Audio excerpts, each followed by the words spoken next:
আসসালামু আলাইকুম। আমি ডাক্তার এম ফরহাদ বলছি। আজকে আপনাদেরকে একটা রুগীর কথা বলবো। উনি এসেছিলেন আমাদের কাছে। উনি কথা বলার জন্য কোনো শব্দ খুঁজে পান না। উনি একজন উনি একজন মাদ্রাসার প্রিন্সিপাল। এতদিন ভালোই ছিল। গত এক সপ্তাহ আগে উনি বক্তব্য দেওয়ার সময় হঠাৎ করে উনি পড়ে যান। এরপর ভালো, সব কিছুই ভালো, কিন্তু উনি কথা বলতে গিয়ে উনি কেন জানি শব্দ খুঁজে পান না। আমরা এটাকে বলি ওয়ার্ড ফাইন্ডিং ডিফিকাল্টি। উনি শব্দগুলো খুঁজে খুঁজে কথা বলছেন বলে এরকম মনে হয়। আমার চেম্বারে যখন আসে তখন আমি দেখতে পাই উনি কথা বলতে চাচ্ছেন, পারছেন না, এবং পাশ থেকে ওনার ওয়াইফ কয়েকটা শব্দ বলে দিচ্ছেন, তখন উনি বাক্য সম্পূর্ণ করতে পারছেন। তখন আমরা বুঝলাম যেখান থেকে আমাদের কথা উৎপন্ন হয়, কথার ফাইনাল আউটপুট যেখান থেকে হয়, সেটাকে আমরা ব্রোকাস এরিয়া বলি। সেই এরিয়াতে কোনো ধরনের সমস্যা হওয়ার সম্ভাবনা রয়েছে।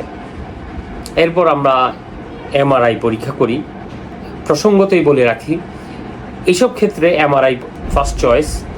এমআরআই করার পর দেখি ওনার ওই ব্রোকাস এরিয়াতে রক্তক্ষরণ হয়েছে, যার ফলে ওনার শরীরের অন্য কোনো সমস্যা নেই। শুধুমাত্র আমাদের যে কথার আউটপুট, আমরা যে কথা বলি, ফাইনাল কথা বলি, ওই অংশটাই উনি বারবার হ্যাম্পার হচ্ছে। রক্তক্ষরণ পাওয়ার পর ওনাকে ভর্তি দেই এবং এরপর ওনাকে 2 ধরনের ইনজেকশন দেই।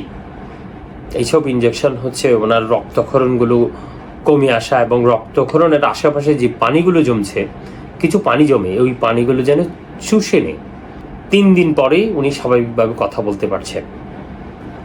তাহলে আমরা জেনে নেই ব্রোকাস এরিয়া কি এবং ব্রোকাস এরিয়াতে সমস্যা হলে কি কি হতে পারে। ব্রোকাস এরিয়া ব্রেনের আরও 5টা কথা তৈরি করার, কথা বলার এরিয়ার একটা।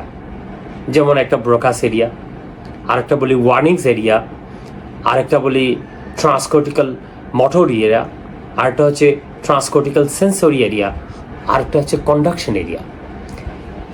এই 5টা সমন্বয়ে আমাদের পরিপূর্ণ কথা বের হয়। এবং এই 5টার মধ্যে আসলে সবচেয়ে ইম্পর্ট্যান্ট হচ্ছে ওয়ার্নিংস এরিয়া এবং ব্রোকাস এরিয়া। ওয়ার্নিংস এরিয়া আমাদের কথা বুঝতে সাহায্য করে। এই এরিয়া যদি কোনো কারণে এফেক্টেড হয়, তাহলে উনি কথা বলবেন, রুগী কথা বলবেন, কিন্তু কথার কোনো মিনিং থাকবে না। এই যে মিনিংফুল কথা তৈরি করে এই ওয়ার্নিংস এরিয়া। আর হচ্ছে এই মিনিংফুল কথা ওয়ার্নিংস এরিয়া থেকে এসে ও ব্রোকাস এরিয়াতে দেয়, সে ফাইনালি আমাদেরকে কথা বলার সাপ্লাই করে। মানে ফাইনালি আমরা যে কথা বলি এটা ব্রোকাস এরিয়ার মাধ্যমে আসে। তাহলে ওইটা যদি এফেক্টেড হয়, সে কথা বলতে পারবে না। যদি অল্প এফেক্টেড হয়, সে কথা বলার শব্দ খুঁজে পাবে না। ওয়ার্ড ফাইন্ডিং ডিফিকাল্টি, যেটা আমাদের রোগী, যেটা এখন ভর্তি হয়েছে, ভালো হয়ে চলে গেছে, ওনার এই সমস্যা হয়েছিল। আরেকটা হচ্ছে ওনারা শর্ট শর্ট শব্দ বলবেন, যেগুলোর ক্রিয়া, অব্যয়, অনেক কিছু বাদ পড়বে। কোনোগুলো একটা ডিফর্ম, একটা কথাগুলো বোঝা যাবে উনি কি বলতে চাচ্ছেন, কিন্তু পরিপূর্ণ কথা বলতে পারবেন না। অনেক সময় খুব কষ্ট করে কথা বলতে চাইবেন। এবং আপনাদের যদি এরকম যদি সমস্যা হয়, যারা যে কথা বলাতে ডিফিকাল্টি হঠাৎ করে হয়েছে, তাহলে মনে করতে হবে ওনাদের ওই এরিয়াগুলোর 5টা এরিয়ার যে কোনো একটাতে ওনারা সমস্যাগ্রস্ত হয়েছে। তাহলে ওই চিকিৎসকের শরণাপন্ন হবেন। উনি আপনার রোগীর পরীক্ষা করে, রোগী দেখে বুঝতে পারবেন কি পরীক্ষা দেবেন এবং কি চিকিৎসা দেবেন। এবং আমরা লাকিলি ওই ভদ্রলোক যে প্রিন্সিপাল, মাদ্রাসার প্রিন্সিপাল, উনি এখন ভালো আছেন। We are happy.